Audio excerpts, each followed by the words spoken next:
Hi everyone! For the next few weeks for writing, we are going to be focusing on writing how-to books.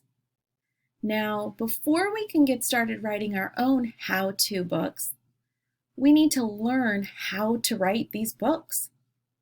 The way we can learn best about becoming writers is by reading. So we are going to look at how-to books that have already been written. When we study other books and other authors to help us become better writers, these books are called mentor texts. They're teaching us something. So today we're going to be talking a little bit about how we can learn from a mentor how-to text. And later on, when you're all done brainstorming and watching this video, you are going to visit our Epic library where I have a whole collection of how-to books for you to look through and get some ideas from. So let's talk a little bit about the things and features you'll see inside a how-to book. For starters, a very important part of a how-to book is the title. The title needs to tell the reader exactly what the book is going to teach them. So if I'm writing a story about how to take care of a dog, then that also needs to be my title. Taking care of a dog. How to take care of a dog. If I'm writing a story about how to make a peanut butter and jelly sandwich, then the title of my book might be Making a Peanut Butter and Jelly Sandwich, or it might be How to Make a Peanut Butter and Jelly Sandwich. Our title is very specific to what we are trying to teach. Next, in how-to books, you're going to see pictures or illustrations that are teaching. So you might use arrows or a diagram to show how something is supposed to work or move. Here in this picture, they're teaching us about how to play soccer. So you have a soccer ball, there's people running, a foot with arrows showing that we're kicking. We have these lines, these motion lines here in this picture showing that the person is butting the ball with their chest and the ball is moving forward. These pictures are teaching us how to play soccer. Next, in how-to books, you're going to need to give a list of things a person will need in order to complete the how-to task. So if I'm writing my how to make a peanut butter and jelly sandwich, then I need to give a list that the person needs bread, peanut butter, jelly, a knife for spreading maybe, a plate or a napkin. So in how-to books, you will see a list of things you need. Here for playing soccer, we have a soccer ball, a pair of cleats, a soccer shirt. Things you need to play soccer. We'll also see important parts in bold or all caps.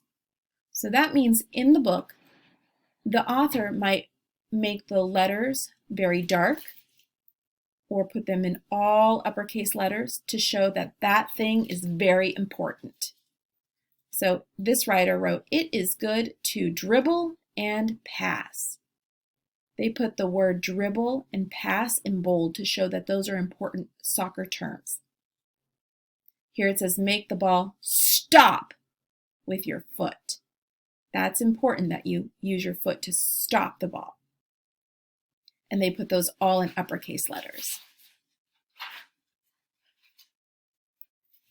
In how-to books, this is really important. You're going to see words like first, then. The author is telling you, the reader, exactly what you need to do. So they're saying first you, then you, next. So if I'm telling you how to make a peanut butter and jelly sandwich, I'm going to write my words as if I were talking to you. First, you need to get bread, peanut butter, and jelly.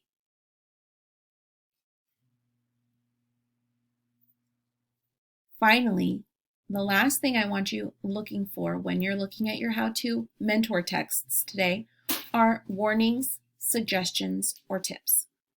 So those are things like don't forget, be careful to, watch out, or make sure to. These are words that authors might use to make sure that you're thinking about, oh, I want to be careful not to, or be careful to make sure I don't forget to do something when I'm trying to follow their directions. So again, with my peanut butter and jelly example, I might say, don't forget to put the lids back on the jars, right? That's important. We don't want to leave our lids open. Okay, so here's your task now. I want you, before you go look at our EPIC library, to use a piece of paper and a pencil to make a list, because you're going to want to save this and keep it to help you grow your ideas. I'm using my dry erase board, but I really would like you to do it on just a plain piece of paper.